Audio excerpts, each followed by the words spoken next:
perante a Deus. Coragem, meu irmão, prossiga sem hesitação, avante em sua caminhada, continue a sua jornada. Não pense no que já passou, hoje começa agora. Com otimismo a qualquer hora, você já se libertou.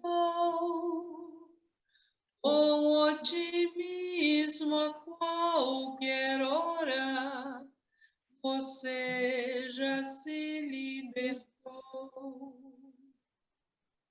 João, você pode fazer a prece, João, por favor? Graças a Deus, agradecemos mais uma vez ao Mestre querido, a esses espíritos amigos e benevolentes que vêm ao nosso encontro a partir deste momento, para que possamos usufruir das benesses da reunião espírita, do aprendizado, dos eflúvios de energia que possamos trocar entre nós e que possamos, junto com todos os irmãos, aprender e avançar mais uma vez nessa longa jornada. Que assim seja. Graças a Deus. Que nesse momento, se for permitido por Deus, possamos penetrar na casa do Divino Espírito Santo para a reunião da noite de hoje. Hoje nós temos a porção de ledores. Quem vai começar a leitura aí, por favor? Podemos começar, Lúcia. Então tá bom. Legal. Bom, a gente vai começar o capítulo 30, né? Não, Não? é a administração, né? É Regulamento da Sociedade Parisiense de Estudos Espíritas? É o capítulo da administração. Nós estamos no segundo capítulo, no artigo 8. Tá, estou nele aqui. Então, capítulo 2, administração. O artigo 8º aqui. A sociedade é administrada por um presidente diretor, assistido pelos membros de uma diretoria e de uma comissão. Artigo 9º. A diretoria se compõe de presidente, vice-presidente, secretário principal, 2 secretários adjuntos e um tesoureiro. Além desses, um ou mais presidentes honorários poderão ser nomeados. Na falta do presidente e do vice-presidente, as sessões serão presididas por um dos membros da comissão. Artigo 10º. O presidente e diretor deverá dedicar todos os seus cuidados aos interesses da sociedade e da ciência espírita. Cabem-lhe a direção geral e a alta superintendência da administração, assim como a conservação dos arquivos. O presidente é nomeado por 3 anos e os outros membros da diretoria por 1 ano, indefinidamente reelegíveis. A gente está cumprindo isso daqui há 3 anos? Sim. Uhum. Eu acho interessante isso daqui, né? Assim, pelo menos para mim, assim, né? Que estou começando, é a primeira vez que eu vou terminar de ler o livro dos médiuns, né? Mas que como assim, né? O que a gente vê hoje na prática que a gente faz da diretoria tem um embasamento lá no começo, na doutrina, né? Está no livro dos médiuns isso, para mim. Eu pensei assim, gente, como é que, né, uma estrutura começou lá atrás, está ali, e a gente, muito interessante. Mas vamos lá. Continuando aqui. Artigo 11. A comissão se compõe dos membros da diretoria e de 5 outros sócios titulares, escolhidos de preferência entre os que tiveram dado concurso ativo aos trabalhos da sociedade, prestado serviços à causa do espiritismo, ou demonstrado possuir ânimo benevolente e conciliador. Estes 5 membros são, como os da diretoria, eleitos por 1 ano e reelegíveis. Outra informação interessante aqui nesse artigo 11, né, falando a preferência para as pessoas comporem, né, essa diretoria também, né? Lógico que tem um tempo aí que você estava trabalhando na sociedade, ele coloca isso, mas também coloca ou demonstrado por possuir ânimo benevolente e conciliador. Às vezes a pessoa não tem tanto tempo assim de trabalho na sociedade, no movimento espírita, né, hoje em dia, assim, mas chega demonstrando boa vontade, bom, né, em trabalhar, né, em conciliar. A gente está vivendo muito isso hoje, só passando um pouquinho para vocês, né, porque tem a ver com o artigo, né, a União Espírita, aqui em Macaé tem uma característica diferente, assim, né, não é em todas as cidades que a gente encontra a União Espírita de um município, né, mas aqui tem a União Espírita Macaense e ela é muito forte aqui, porque ela tem uma história na cidade, né? Tanto que dentro da hierarquia lá da FEB, né, a gente tem, na verdade, são os seus, né? E nós fazemos parte do 33º seu. E agora a nova diretoria, a Tânia Jardim que está à frente, né? O seu está trabalhando, a gente está até com um grupo junto com o grupo da União, porque o seu por si só, ele não consegue, não tem tanta força dentro de Macaé como a União Espírita Macaense tem. Então, eles se juntaram, né, a Tânia, que acaba fazendo parte das duas instituições, né, e aí consegue se falar mais, né, e aí esse trabalho que está aqui, como fala aqui, ó, está falando toda essa estrutura aqui, né, que tem das questões administrativas, né, prestações de conta, tudo isso que vai vir falando aqui à frente, assim, né? Toda essa estrutura, ela é muito importante para que tudo isso aconteça, né? E hoje está acontecendo isso aqui, né? É o que ela fala, essa coisa da conciliação, né? A gente está tendo reuniões entre os departamentos para que as casas aqui em Macaé, né? Nós temos 15 casas aqui na região, né? Ligada à União Espírita Macaense, e que estão ligadas, que são efetivamente ligadas ao seu e à federação, né? Então, assim, mas só que por muito tempo a União acabou trabalhando, ficou um pouco sozinha, perdeu aquela coisa da história lá do início que vocês têm aqui de Macaé, né? E acabou caminhando um pouco sozinha, sem a questão da união mesmo, né? Propriamente, de unir as casas. E a proposta agora é essa, né? De unir as casas, de conciliar, como está falando aí na questão. A importância da gente estar trabalhando todas as casas juntas, sabe? Se unir em prol do movimento espírita macaense. Isso vai acontecer, se Deus quiser, continuar, voltar ou retomar, né? Não tenho a história de Macaé, mas retomar. Vou continuar aqui. Então, foi o 11º, né? Tá. Falou demonstrando possuir ânimo benevolente e conciliador. Esses 5 membros são como os da diretoria, eleitos por um ano e reelegíveis. Esse é só um parênteses, né, que eu faço, que algumas coisas, né, dessa composição, desse tempo, né, da diretoria nossa também ela é eleita junto com o presidente, vice-presidente, 3 anos também, né? Difere algumas coisinhas porque... Cada casa tem a sua organização, né? Não, e a gente tem que atender a legislação, né? Que rege sobre isso, né? Então, tem essa diretriz que é muito importante, eu também não conhecia, né? Estou conhecendo agora, né? Doutrinária, mas também tem a legislação civil, né? Que regula essa parte todinha aí da composição, né? Porque tem a parte jurídica, né? O centro espírita, com qualquer igreja, tem personalidade jurídica. Tem um CNPJ, tem toda uma coisa que, né, de bastidor com relação a isso daí, que tem que ser atendido também. Eu tenho um livro. Eu tenho um livro, vem dar uma explicação boa também. É uma apostila, assim, né?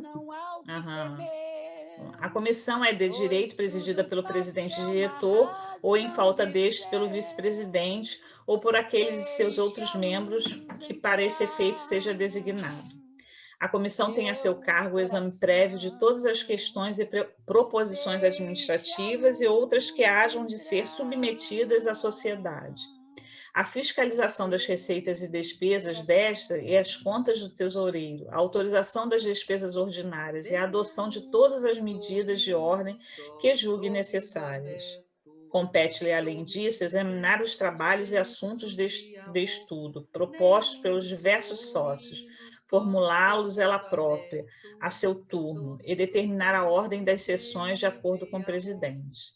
O presidente poderá sempre opor-se a que certos assuntos sejam tratados e postos na ordem do dia, cabendo-lhe recorrer de sua decisão para a sociedade, que resolverá, afinal.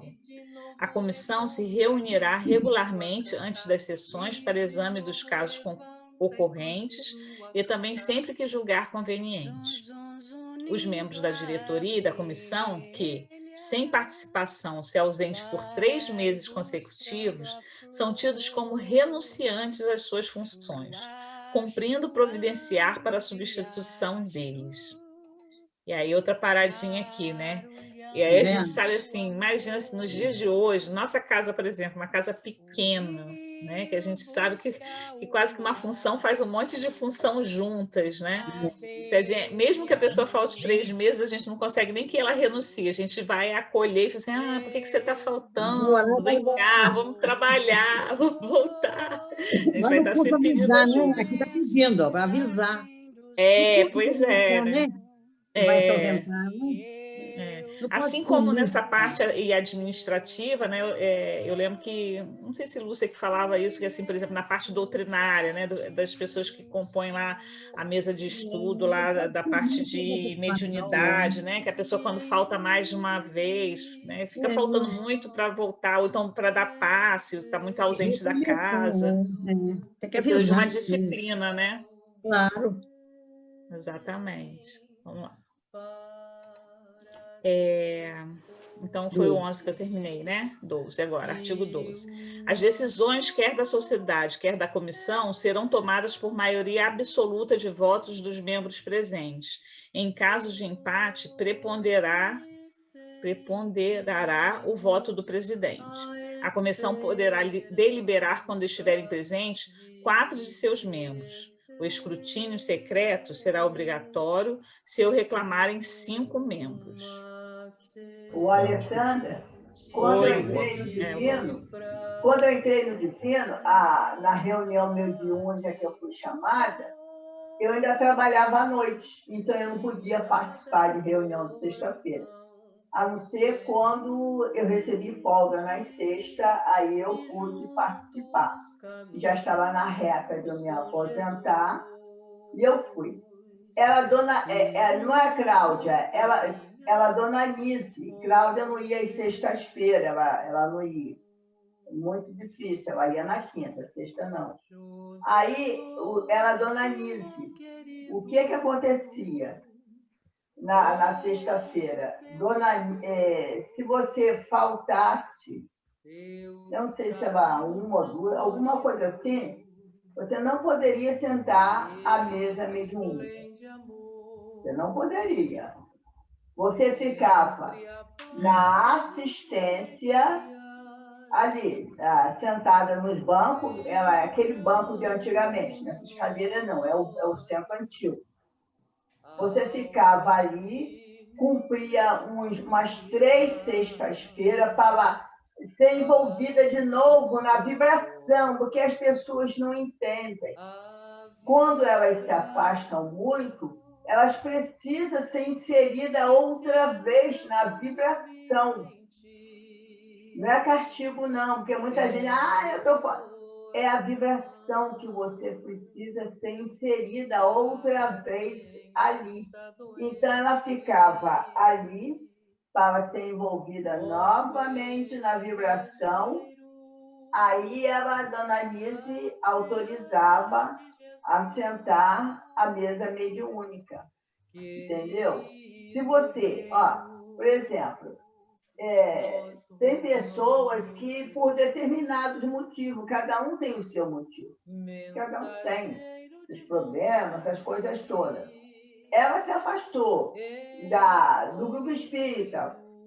Assim, tem gente que afasta anos.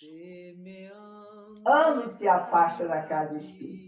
Então, o dever dela, assim, ela tem que retornar primeiro às reuniões de segunda e de quarta-feira, para poder entrar novamente na vibração da casa espírita. Ela precisa.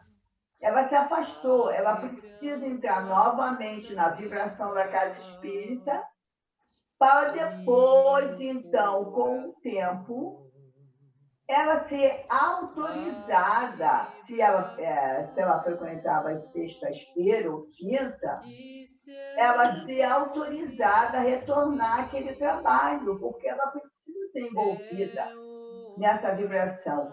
Muitas pessoas não entendem.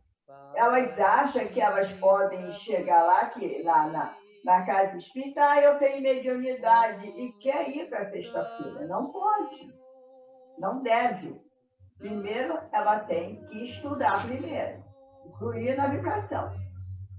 Depois, então, receber o mentor, a autorização.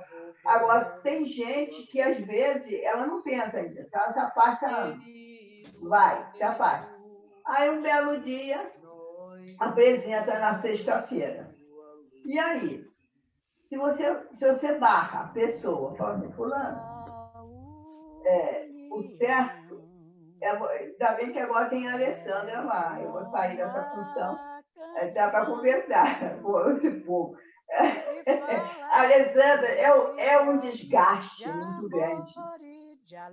Se você for conversar com uma pessoa assim, fulana, olha só, o certo é você, primeiro, ir para a reunião, segunda e quarta, ficar lá, retornar, para depois ser autorizada. Mas ela fala, não, é Lúcia que não me deixa ir.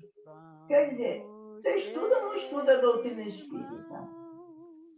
Não é? Você estuda ou não estuda? Então, acontece. Já aconteceu. Eu não falei nada, eu já sabia que a pessoa ia arranjar confusão, seja que Deus quiser. Porque o pessoal já falava de mim. Essa parte é das sessões, né, Lúcia? Essa parte aí é do capítulo 3, das sessões. Vai estudar hoje também, né? Alessandra, Valquíria, então fala a 13, por favor. Esse aqui é a administração ainda.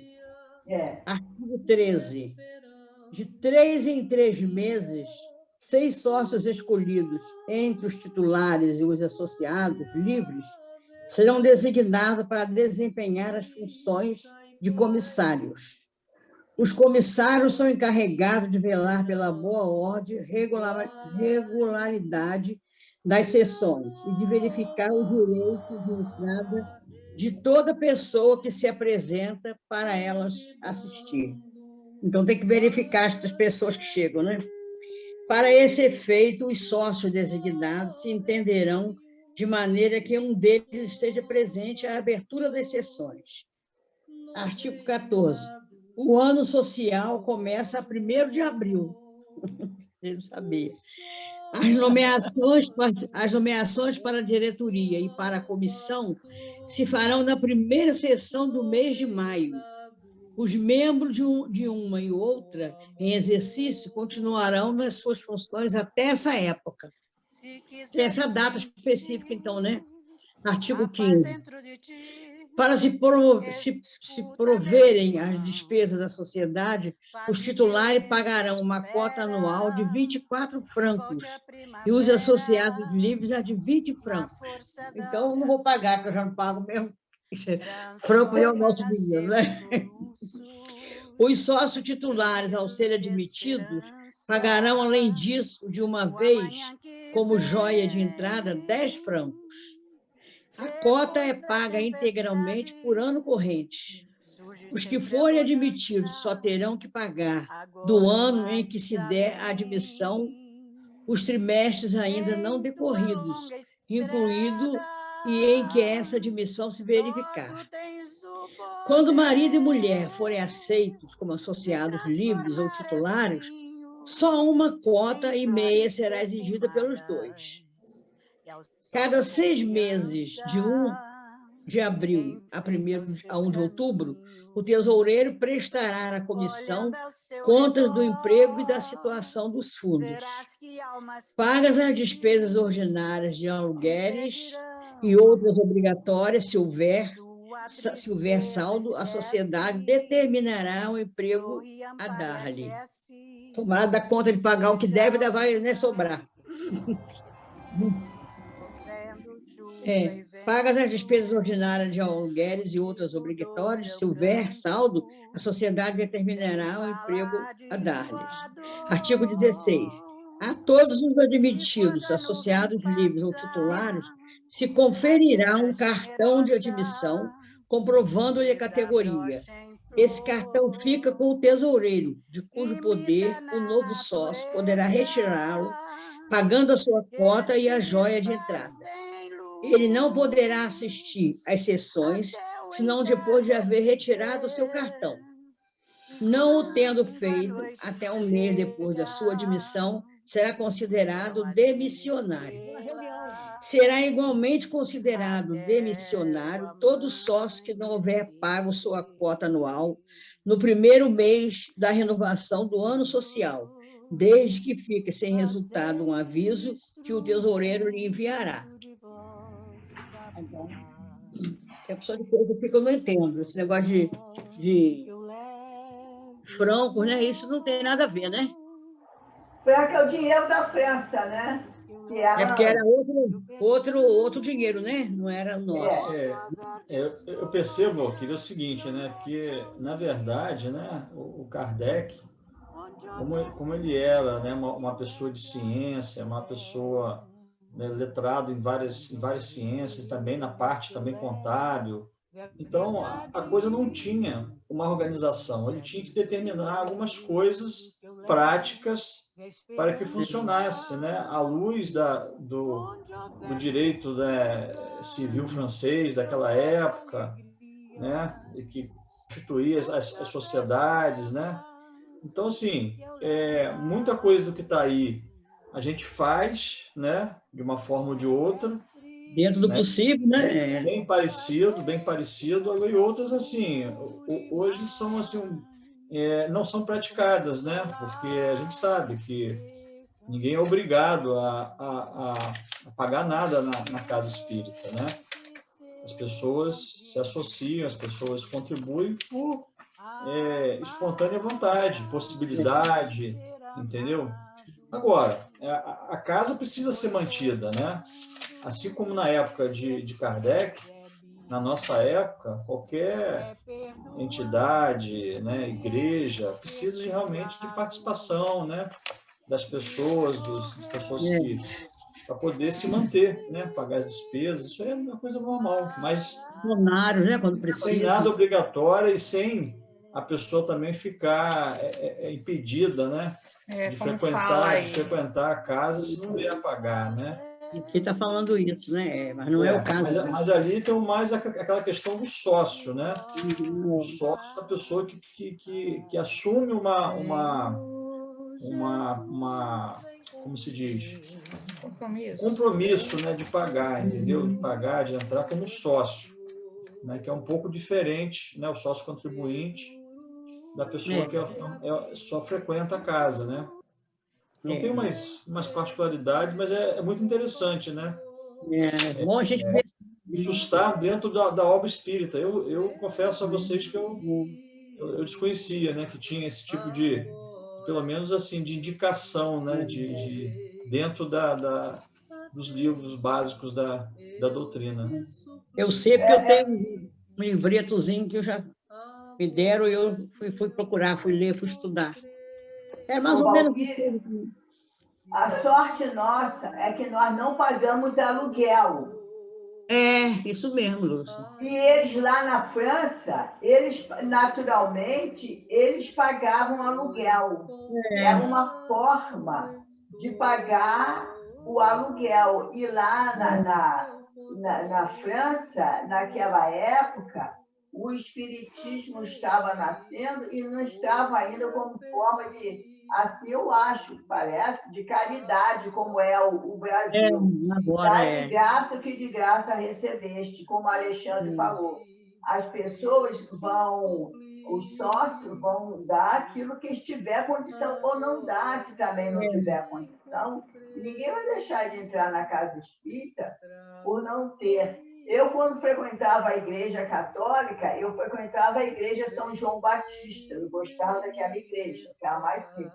Então, atrás da porta de entrada, tinha a relação de todo mundo que pagava dízimo lá, o dízimo, e a quantia que a gente pagava lá, olhava lá, entende? Também é pública a igreja, né? Botava o nome no quadro. Na igreja Nossa Senhora de Fátima, quando eu fazia ginástica lá, eu não frequentava a coisa, eu fazia ginástica, eu não era mais católica, estava fazendo ginástica.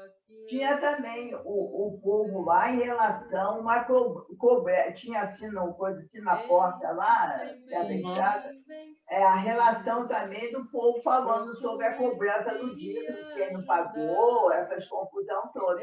Então, naquela época, o espiritismo lá na Europa, ele não é assim igual no Brasil. Uma vez, Raul estava falando que ele foi convidado para fazer uma palestra em um país, não sei se era Suíça ou não sei o quê, não cobrava, porque dá de graça, ele não cobrava palestra, nada disso. Não ia quase ninguém. E uma meia dúzia de pessoas. Porque eles achavam que não era uma palestra assim, que estavam acostumados a pagar. É isso aí, cada tempo é um tempo, né? Tem que ser adaptado às coisas. Cada país, eles veem de outro modo, não é? O país vê de outro modo. Eles criaram esse regulamento baseado nas leis da época, né? Assim como nós temos um estatuto hoje, que também atende à legislação nossa. Cada ele época... fala aqui, ele fala que foi criado o regulamento baseado num decreto. É verdade. Porque foi em abril de 1858. Vai caminhando, vai evoluindo, né? A doutrina espírita não pode ficar parada. Tem que evoluir. Sem sair dos preceitos da doutrina, né? Que é a caridade, a elevação moral espírita, né? Isso aí que não pode... Isso não existe mudança, né? A verdade doutrinária não existe mudança. Agora, essa administração até pode ser adaptada de acordo com a cidade, com os frequentadores, de acordo com a sociedade que está incluída, né? Inserida. Se tem uma casa onde não existe condição de muda dessas coisas, não pode ser feito, né? Tem que ser adaptado à situação atual de cada lugar, de cada casa. Acho eu, né? Ô, Valquíria, você lembra quando o Neuza estava fazendo... Eu vou sentar mais perto, porque eu estou longe do computador. O som fica longe. Ó, quando o Neuza estava fazendo aquele... Ai, meu Deus, o estatuto. Ela foi pegar o estatuto velho. O estatuto velho, que ela precisava para registrar, tinha... ela achou estranho que tinha baseado nesse daí. Não sei quantos presidentes, não sei quantos vice-presidentes ela não conhecia. Não Isso aí. Ela queria mudar. Acho que era 1940, eu acho. É uma confusão doida aquilo. O estatuto que nós temos hoje foi o que ela começou a fazer mesmo. Então, ela foi adaptando, né? Ela só não registrou, né? Então, Luiz, teve uma confusão danada com a luta para encontrar o estatuto que diz que foi fazer o atual, sei lá como, diz que já existia um lá no cartório, não podia registrar, ele não podia registrar. E agora para achar?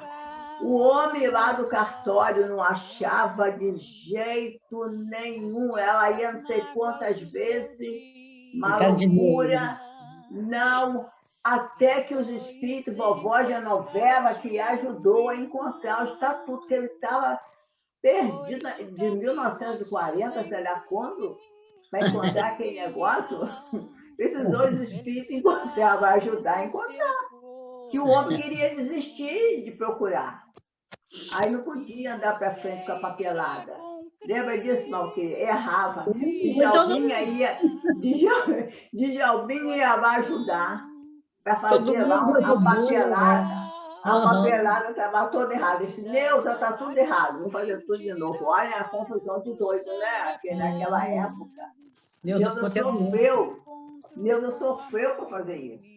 Ela já estava meio adoentada, né? Teve que eleger de acordo com o Estatuto de 1940. Então, irmãos, Gente, olha só. Vamos, então. Alguém tem mais alguma coisa para falar? Tem, criança? Lembrar que, quando foi criado esse estatuto, o espiritismo, como vocês disseram, era recente e ele era tido a conta de mais como ciência do que como qualquer outra coisa. Apesar de, como foi dito semana passada, foi lido, para a criação desse estatuto, para participar dessa sociedade, eram necessárias as recomendações de outras pessoas, o encaminhamento dessas pessoas deveriam obedecer a ordens de a pessoa ter um determinado comportamento, além de serem concordes com aquilo que a nova ciência estava trazendo, eles tinham que ter o cunho de caridade, mas ali não se falava na prática da caridade. Essa foi sendo pensada bem depois. A primeira formação que deu base para esse estatuto tinha o cunho científico. Apesar de todas, eles separaram, fizeram um estatuto, fizeram tudo porque era obrigatório. A ciência espírita estava sendo muito combatida, porque dentro da sua fala ela trazia a igualdade. Isso, além de ser um pensamento muito perigoso para a época, eu digo que é pós-Revolução Francesa, e não tinha tanto tempo, 80 anos, ainda estavam sofrendo os acontecimentos da Revolução. Mas, depois disso, é que foi começando a distribuir essa doutrina pelo mundo, e aí sim, cada um tomou como base essa formação, e aqui no Brasil é onde tem esse maior diferencial. A caridade aqui no Brasil, ela ganhou até mais cunho do que a própria ciência.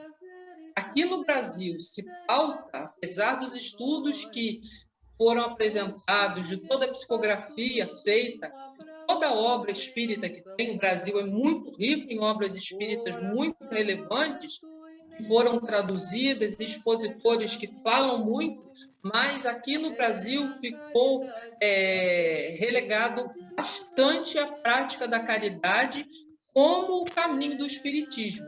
Então, o Brasil foi para a ciência, mas o Brasil entrou na vertente da caridade. Então, a gente passa também a ter isso, mas no começo, toda essa obrigatoriedade era voltada para o estudo sério da ciência que estava se descobrindo, né? Os porquês daquela comunicação, eles só iam descobrir que tinham outros fundos e outras necessidades bem mais tarde. Verdade. Tá bom o livro, né? Mensageiros.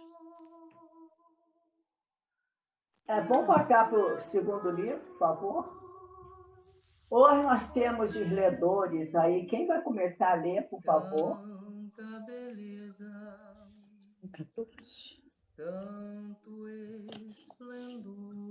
Alessandra, pode ler, por favor. Estava esperando o João, mas então eu começo. Aí ele falou que pode ler. Então eu posso escutar a voz do João hoje, que eu estou com saudade. Semana passada ele também não estava indo, ele estava doente. João, é você então que vai ler? Então vamos. O caluniador. Enquanto o administrador se entregava às conversações educativas com os numerosos subordinados, Aniceto chamou-nos à pequena construção isolada e falou: Vejamos outro ensinamento.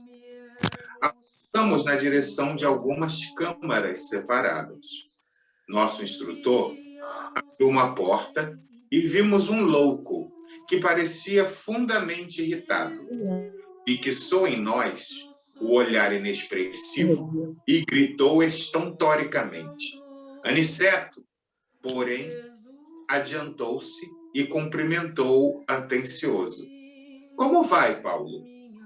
As palavras, ao que senti, emitiram certo fluxo magnético, e o enfermo revelou profunda modificação. Aquietou-se de súbito. Sentou-se mais calmo, embora trêmulo e espantadiço. Tem sentido melhoras, Paulo? Perguntou o nosso orientador, bondosamente, tocando-o no ombro. Ao contato pessoal de Aniceto, o doente mostrou algum raciocínio e respondeu: vou melhorando, graças. À vista da expressão reticenciosa, o instrutor falou em tom firme, como se desejasse auxiliar-lhe a vontade enfraquecida. Termine.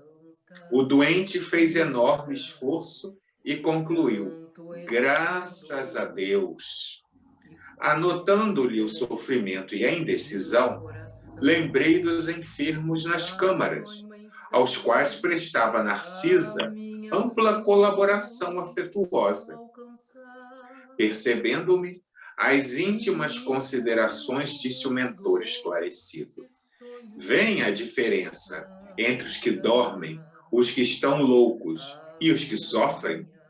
Em nosso lar, não temos dos primeiros e os que se encontram desequilibrados nos serviços da regeneração. Sentem, na maioria, angústias cruéis. É necessário que reconheçamos que os que gemem e sofrem em qualquer parte estão melhorando. Toda lágrima sincera é bendito sintoma de renovação. Os escarnecedores, os ironistas e os perturbados, que não registram a dor, são mais dignos de piedade, por permanecerem botados em estranha rigidez de entendimento. E designando o enfermo sob nossos olhos, afirmou: Paulo é um doente a caminho de melhora positiva. Ainda não possui a consciência exata da situação, mas a chora, já padece com as recordações do passado triste. Recebi o esclarecimento com atenção. Lembrei-me que, de fato, os doentes conduzidos pelos samaritanos a nosso lar, em serviço diário, eram grandes sofredores. Os que não acusavam padecimentos atrozes, revelavam estranho pavor das sombras. A única entidade que ali observara, com absoluta inconsciência da própria miséria, fora a de pobre vampiro, que não encontrara guarida nas câmaras de retificação. Nosso instrutor, sem qualquer preocupação de transformar o doente em cobaia, recomendou afetuoso: concentrem no Paulo a capacidade de visão. Estimulado pela experiência anterior, fixei nele todo o meu potencial de observação. Aos poucos, caracterizou-se a meus olhos a sua tela mental, parecendo formada em compacta sombra noturna. Com surpresa, divisei formas diversas que se movimentavam. Vários vultos de mulher ali surgiam, despertando-me enorme admiração. Entre eles, reparei o de Ismália como que de doente, enfraquecida, ansiosa. Alguns homens passavam, igualmente mostrando desesperação. E notei nessas imagens o próprio Alfredo, a evidenciar cansaço e extrema velhice prematura. Vozes misteriosas se faziam ouvir. Sobre Paulo choviam maldições e blasfêmias. As mulheres pareciam acusá-lo clamorosamente. Os homens davam ideia de perseguidores ferozes, ocultos no mundo interior daquele enfermo estranho. Observando, porém, que os vultos de Ismália e Alfredo se movimentavam naquele painel escuro, não pude sofrear a curiosidade e interrompi o minucioso exame, voltando a conversar com o nosso orientador, perguntando: como explicar o fenômeno? Estou assombrado.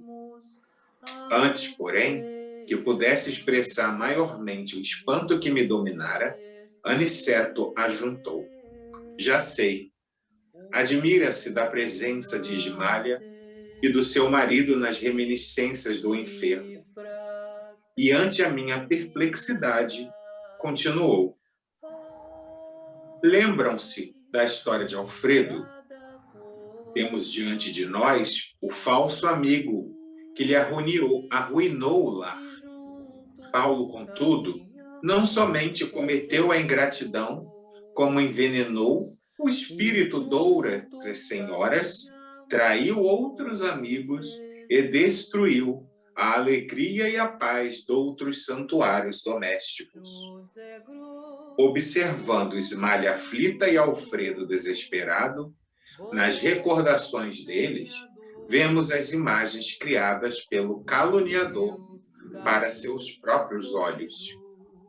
Nossos amigos deste posto evoluíram, transpuseram a fronteira da mágoa, escaparam aos monstros do ódio, vestem-se hoje de luz.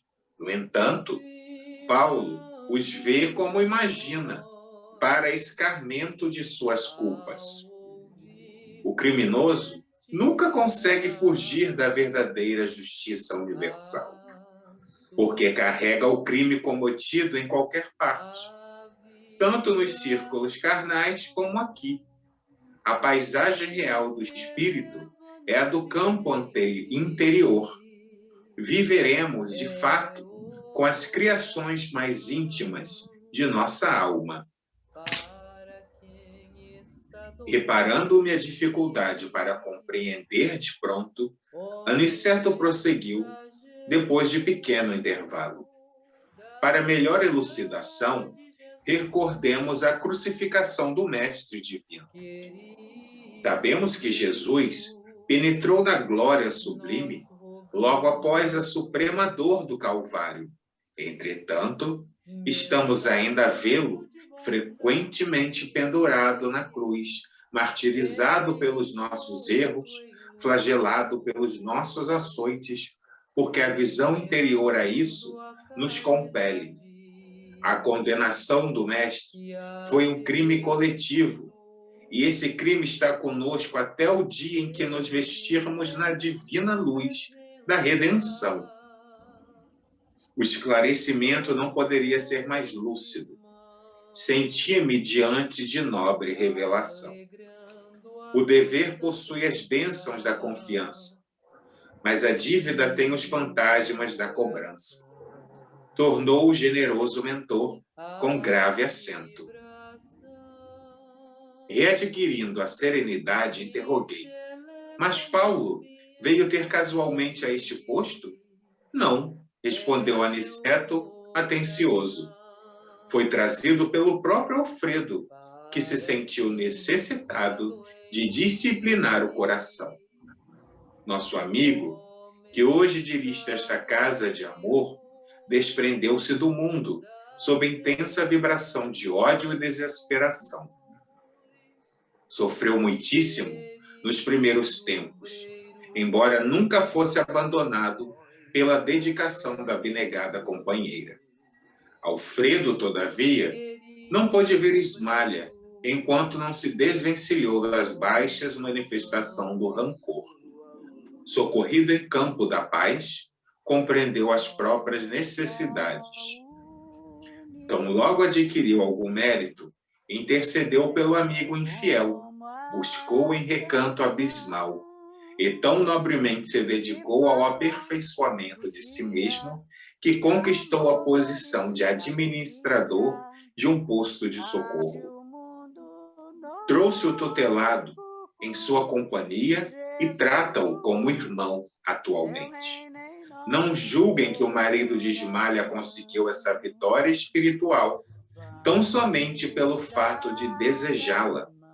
Ele desejou-a, procurou-a, alimentou-a e agora permanece na realização. Há muitos anos, conversa com Paulo diariamente. Nos primeiros tempos, aproximava-se do enfermo como necessitado de reconciliação. Depois, como pessoa caridosa. Mais tarde, adquiriu entendimento, comparando situações. Em seguida, sentiu piedade. Logo após, experimentou simpatia e, presentemente, conquistou a verdadeira fraternidade, o amor sublime de irmão pelo ex-inimigo. Fazendo pequena pausa, voltou a dizer espirituosamente: como veem, o ensinamento de Jesus quanto ao bater e abrir-se-vos-á é muito extenso. No plano da carne, insistimos à porta das coisas exteriores, procurando facilidades e vantagens. Mas aqui temos de bater à porta de nós mesmos, para encontrar a virtude e a verdadeira iluminação. Vicente, que até então se conservara calado, indagou: Paulo, todavia, permanecerá aqui indefinidamente? Nosso instrutor fez um gesto significativo e concluiu: voltará breve à terra. Ismália tem feito a seu favor inúmeras intercessões e não deseja que ele, ao retornar à razão plena, se sinta humilhado com o benefício das próprias vítimas. Uma das irmãs por ele caluniada no mundo já voltou ao círculo carnal, e a abnegada esposa de Alfredo, pediu-lhe que revestesse Paulo como filho, tão logo seja oportuno. André Luiz. Em risos de esperança, no amanhã que vem. Eu separei aqui algumas passagens aqui, né?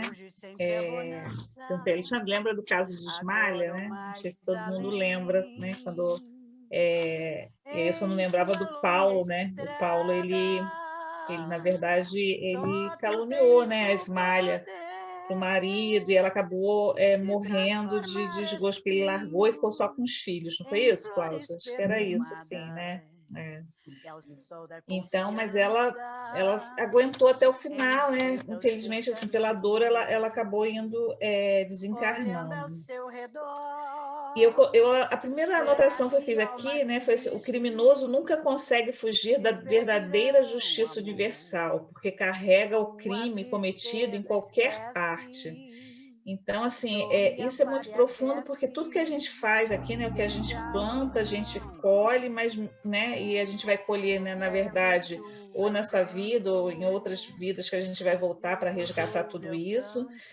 Mas é interessante essa colocação aqui, porque isso vai com a pessoa, né? Para onde ela quer que ela esteja, isso fica na mente, como que isso ficava nele, né? Da parte de quem fez, do algoz, né? E lá, né? Ele está naquele espaço lá, com aquilo na mente ainda, né? Ao passo que a Ismália e o próprio Paulo e o próprio Alfredo, eles conseguem, que aí tem uma passagem aqui que fala, né, que não é de mal, não só desejando, não era só desejando que ele conseguiu superar isso, não foi só por desejo, teve um passo a passo, etapas de crescimento, de evolução aqui, né? Ele procurou, ele alimentou, ele desejou sim, mas ele alimentou, ele procurou, então foram várias etapas até ele conseguir trazer para próximo dele, né, o Paulo, para ele realmente mostrar esse perdão, né, mostrar que o coração dele estava livre de tudo isso, né? O amor sublime de irmão pelo ex-inimigo. Não é fácil, né, a gente amar um um inimigo, alguém que prejudicou a gente, né? Às vezes a gente não consegue isso realmente nessa vida, né? E ele, né, trabalhou muito para isso. Acho que Jesus fala, amai os inimigos, acho que ele sabia que nessa vida a gente não consegue. Não ia ser. Eu vi recebi uma mensagem do WhatsApp de cunho espírita, né, falando sobre o céu e o inferno, né? Não o livro, né, mas assim a condição de céu, o que é o céu, o que é o inferno, né? A mensagem começa assim. E aí tem muito a ver com o que a gente viu aqui da condição do Paulo, né? O Paulo, ele está no inferno. Um inferno mental, né? Da condição dele, das lembranças, de toda a culpa que ele carrega dentro dele, né? Das coisas que ele fez. A consciência está ali o tempo todo gritando para ele, né? Lembrando para ele do mal que ele praticou, das pessoas que ele prejudicou, que não foi só né? O casal, né?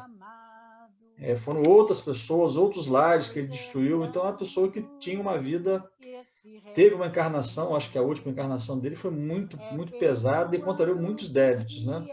Então, a condição de céu e de inferno, ela depende dos nossos atos, né? Das nossas práticas. Então, a gente pode viver, ao mesmo tempo, encarnado aqui ou desencarnado, no céu ou no inferno. Vai depender da gente. Tem hora que eu penso que as moradas do Pai, elas estão mesmo na nossa consciência, não tem como. Esses espaços todos que a gente estuda, que a gente vê, eles existem, mas para quem está conscientemente nesses espaços, né? Se você não está preparado para estar numa colônia dessa, você nem vê isso. Você parte para o mundo espiritual e você nem percebe que existem essas coisas, porque está dentro de você a sua morada, né? Você só vai descobrindo esses lugares à proporção que você for se libertando dos seus, né, das suas mazelas. Então, as moradas do Pai, você vai desbravando, né? À proporção que você vai evoluindo, você vai encontrando as moradas, né? Eu fico pensando como serão essas moradas. Que às vezes a gente tem uns sonhos de pessoas em determinados lugares, né? E a gente pensa, é uma morada, né? Então, é minha, é da minha consciência ou da pessoa que está habitando ali, né? É meio complicado esse negócio, mas é bacana de ver. Bacana de aprender, né? De estudar para aprender. Uma coisa muito interessante nessa fala é que fez o comparativo. Como o Paulo tem a Ismália e o Alfredo na mente dele, como você falou, como ele ainda não se perdoou, ele mantém o Alfredo e a Ismália em condições de ódio e de tristeza. As reminiscências daquilo que ele viveu com os dois na última vida. Só que a condição espiritual dos dois já era bem diferente. Porque os dois já haviam passado por essa fase do perdão, do amor. Só que uma coisa interessante que no livro de Joana de Ângeles fala muito desse lado psicológico, ela fala da depressão. Muitas vezes o espírito nasce já com a depressão e vai desenvolver de acordo com alguns problemas que ele apresente durante a vida, porque são essas culpas que ele já traz de uma outra vida. Ele não sabe o que é. Ele vai voltar, o Paulo reencarna, né, com o esquecimento dos fatos, porém dentro dele, por ele ainda não ter sentido que ele foi perdoado, ele vai voltar como uma pessoa que carrega. Às vezes a gente fica sem saber alguns sentimentos que a gente tem, ou alguns acontecimentos da nossa vida. Como espírita, eu dou graças a Deus pelo esquecimento, né? Porque seria muito difícil nós convivermos próximos a pessoas ou com algumas situações, sabedores de que fizemos pior em encarnações passadas. Às vezes não com aquelas pessoas, mas aquelas pessoas são usadas como o mecanismo da nossa cura. E, às vezes, a gente vai guardando e tem um certo medo de algumas situações que se apresentam, porque parece que sabe que ali é o teu teste. Ou você vai para frente, a partir daquele momento que sofrer quase que uma pena de talião, em alguns casos, você vai receber aquilo que você fez, Ou, assim, você tem a condição de não fazer de novo. Vamos ver como é que você vai agir. Vou te dar todas as condições para que a prova mais difícil geralmente é essa. Te colocam na condição de repetir exatamente aquilo que você fez. Aí é que vai ser. Se você aprendeu a não fazer mais de coração, espírito, de firmeza, né? Porque também eles vão te cobrir. Com certeza que o Alfredo e a Ismália estariam assistindo Paulo, porque fica quase que como se fosse sob a responsabilidade deles também, né? Essa melhoria, esse avanço espiritual do Paulo. Então, eles vão ficar torcendo e dando ao Paulo todas as condições. Vamos botar para a nossa vida. Vamos botar a pessoa numa casa espírita, para ela aprender sobre a lei de amor. Vamos botar essa pessoa num caminho com pais que ensinem o verdadeiro amor, mesmo que não sejam espíritas, enfim, numa família que o acolha. Aí, quando chegar na época certa, jogam a pessoa na situação que ela causou anteriormente, para ver se ela vencerá ou se ela vai cair de novo. Entra o nosso livre-arbítrio, mas a gente não vai poder reclamar. Tivemos todas as chances. Vamos nos munir de todas as chances. Vai chegar nessa época, e às vezes eu já li em algumas literaturas, geralmente até na mesma época da nossa vida anterior. Você vai retornar como se fosse quase com o mesmo palco, com outros atores junto com você, te forçando a passar por aquela situação. Eu li uma vez sobre uma situação que a pessoa roubava.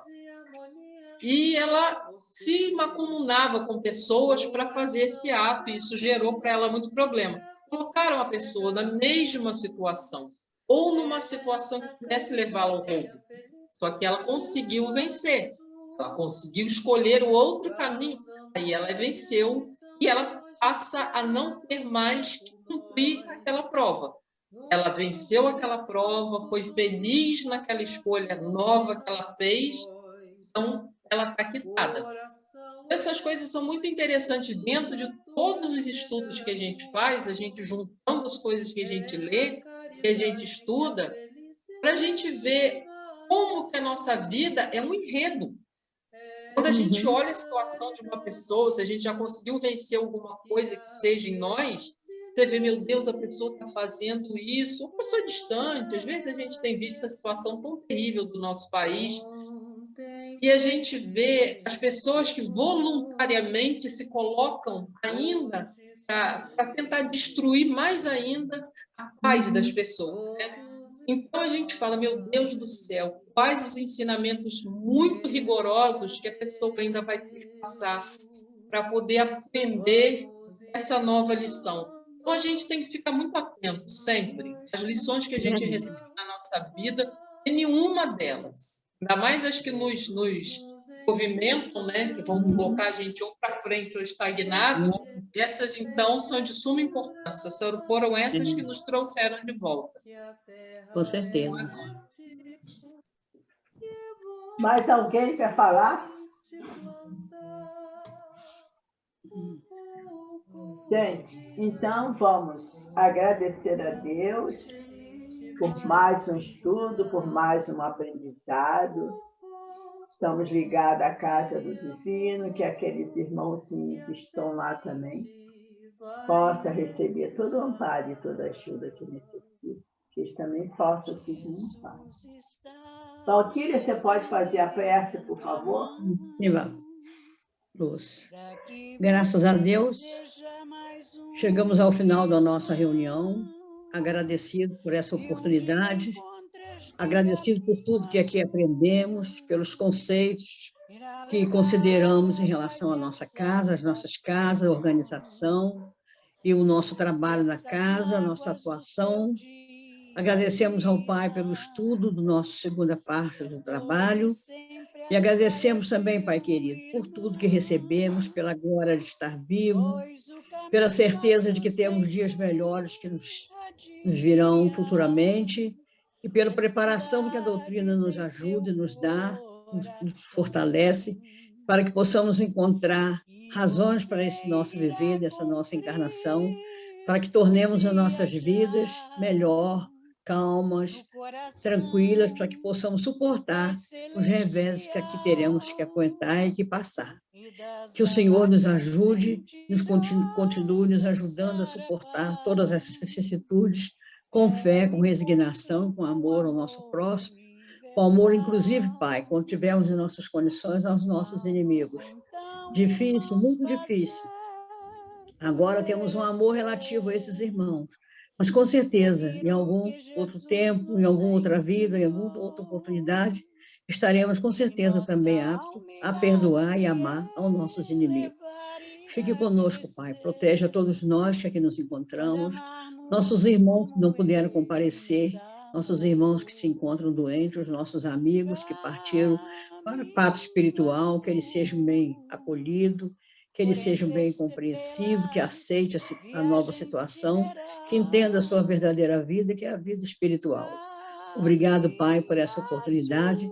Nos dê uma noite de paz, de tranquilidade, de refazimento para o nosso espírito. Que tenhamos um fim de semana de paz, de amor, de muita luz e carinho pelos nossos irmãos. Que assim seja, Pai. Graças a Deus. Graças a Deus. Obrigada. Graças a Deus. Boa noite, queridos. Boa noite, gente. Boa noite, pessoal. É segunda-feira. Boa noite, Boa pessoal. noite, Segunda, excelente Boa final de noite. semana. Final de semana para Até vocês. segunda, se Deus quiser. Até segunda. Tchau. Tchau, filha. Irmão, filha. Tchau, Maria. Tchau, Tchau, criança. Maria. Boa noite. Tchau, Lúcia. Beijos. Troca o vestido amanhã, hein, Lúcia? É o quê? Troca o vestido amanhã. Já botei ali. É o azul. É Ô, o Lúcia, está vestindo só um vestido, Lúcia? E da Maria. passa um Eu batom uso. por fora da máscara. Eu uso que não precisa passar. Ah, é mesmo, é verdade. Amanhã você vai passar para você ir bem passadinha, bem bonitinha. Não, que passar nada, tá ali, vai passar não. É bom que Vai é dar um colóide. vestido vermelho, Lúcia. Não, vermelho foi na outra vez, agora é azul. Tem que ser azul, Boa sorte que Priscila, na Sandra possa vacina. ir, né? Eu espero que Sandra possa ir. Tá bom. Gente, Tudo bom boa, pra querido. vocês. Tchau, gente. Tchau. Boa Tchau, noite. tchau. Boa noite para todos. Muitos Final de beijos. semana muito feliz. Com Para saúde. vocês também. Tchau. Saindo. Emília. Emília, tá tristinha por quê, Emília? Tá triste? Não, tô alegre. Sou assim mesmo. Então tá bom. É isso aí, minha filha. A alegria que dá põe a gente para frente. Tudo de bom para vocês. Você também. Tchau, dona Emília. Tchau, João. Tá parada, Emília, né? Continuou. É estátua. Fez Parou. estátua aí, Parou. Emília. Ô, Emília, acorda, Emília. Ela está noite, respondendo. Valéria. Foi Dá a um beijo imagem da da Dancinha. congelada. A Emília congelou. Tem jeito, parou. Beijo. Virou polé. Gente, tchau. excelente final de semana. Muitas flores, todos sol nós. e muita coisa bonita. Saúde, Tchau. paz, harmonia e amor. Tá bom. Dos pequeninos, teu nome é o sol que nos conduz.